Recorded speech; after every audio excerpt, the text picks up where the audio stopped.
What's going on, Jets gang? Rob the Random Jets fan here to talk about an interesting topic. Is Lamar Jackson available for the trade market? Now, before I start, all I ask that you like, share, and subscribe. I'm new to this, but I love talking about the Jets and just sports in general, so a little love back goes a long way. If you asked me this even a month ago, I would laugh and tell you you're crazy. There's no way the Ravens are making a Pro Bowl MVP quarterback available, especially when they're in Super Bowl contention year after year, in the playoffs year after year. But yesterday, something interesting happened.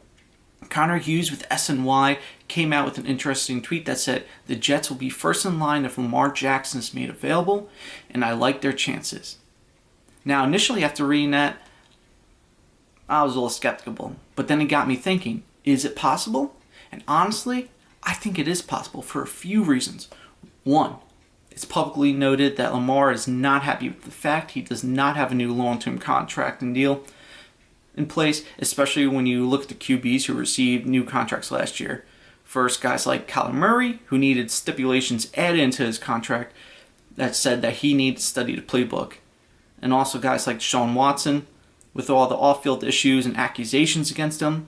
I think Lamar looks at this and says, I'm better than these two. I've been an MVP, I've been an All-Pro, I've been a Pro Bowler, and I did all of this with less weapons, so why don't I have a new contract? Second of all, I don't think Lamar likes the way he's being used in Baltimore. And after his injury he suffered this season, I think he'll be looking to preserve his career with the new system. I think he knows both sides are going to have a hard time coming to an agreement on a new contract. Lamar is probably going to use the argument that he's again an all-pro quarterback, but he's also the best and most effective rusher on the team. And if the Ravens are going to use him the way that they are, then he wants to be compensated for that as both a passer and a rusher. But to counter that, I think the Ravens are going to say, yes, he's a great runner, he's a top 10 quarterback, but he also showed he doesn't have the durability to rush a million times a season. And even though that's on the system they have him in, I think they're going to want to protect themselves against any injury possibility that might come up with Lamar, especially when it comes to knee ligaments like a PCL. Now let's be honest. This is 100% a dream scenario. And if we trade for Lamar, if he is available, then he will instantly be the best quarterback this team has had since probably Namath over 50 years ago. When you look at his stats, they kind of compare up like this. For his career, Lamar has 61 starts in which he went 45-16, 1,555 completions on 1,655 attempts, which equals out to be 63.7 completion percentage. And that totaled for 12,209 yards, 101 touchdowns, 38 interceptions. If you average that out over a 5-season span, now mind you, he didn't play a full season in his rookie year. He only, I think it was 7 starts.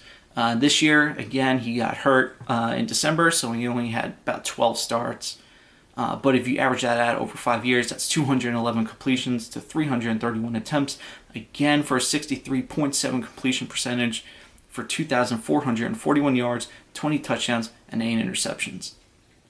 Now again, I think in the system that Lamar's being used, he's being asked to rush a lot more than he should be.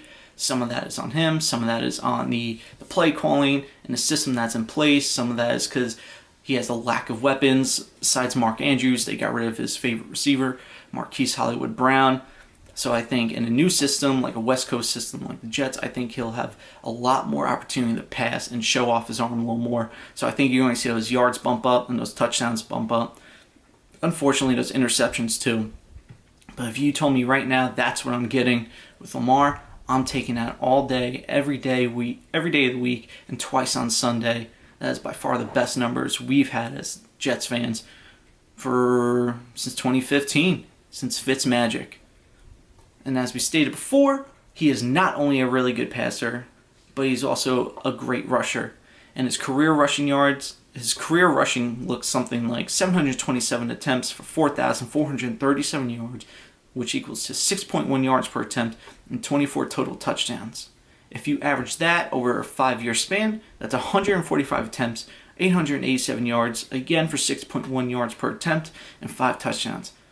Now I think those numbers will come down a lot, especially those attempts. 145 attempts is way too much, especially for someone with his build, his frame. That's just way too much. You're asking for injury. I think that comes down to about 80 to 90 rushing attempts per year.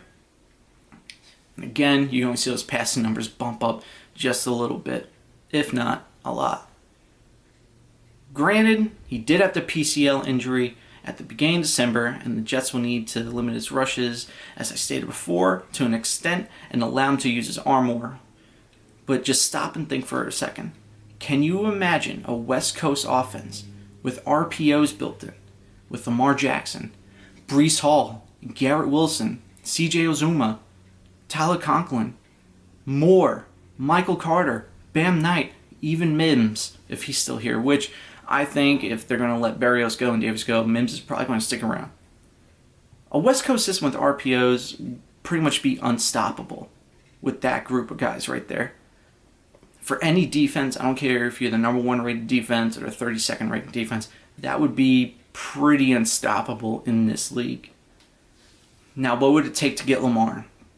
I think it'll look something like this. 2 first-round picks, 2 second-round picks, maybe a 4th-round pick added in, maybe 3 first rounds, a second and a 4th, something like that. If that's the case, if that's what it takes to get him, I am 100% on board with that. And this is why. JD has shown he has the ability to get talent in the mid to late rounds of drafts. Getting Lamar immediately puts us into Super Bowl contention. It makes us perennial playoff contenders year after year. I think we really push the Bills in the East, and for that number 1 seed with the Bills and the Chiefs as well. JD has built a very good young, strong core. He has a great foundation laid. This is our white whale we need to get us over the hump and put us into the playoffs. Put us into that Super Bowl contention. We have the foundation. We don't need to stockpile picks anymore. We can use those picks and move them for a huge target, huge acquisition for the quarterback we need, like Lamar Jackson. And a lot of that, pretty much all of that, has to do with the success JD has had in the draft, especially these last 2. So with all that being said, that's all I got for y'all. Let me know what you think in the comments below. Do you think Lamar's available for trade? If he is, do you think JD pulls the trigger and we make this huge acquisition? If we get Lamar, do you think we're Super Bowl contenders? Do you think we're better than the Bills? Do you think we're better than the Chiefs? Where do you think we rank in the East? Where do you think we rank in the AFC? Where do you think we rank in the NFL? I'm excited to hear what y'all have to say. Again, don't forget to like, share, and subscribe. And follow me on Twitter at @random_JetsFan. I can't wait to hear from y'all. Have a good one, and talk to you soon.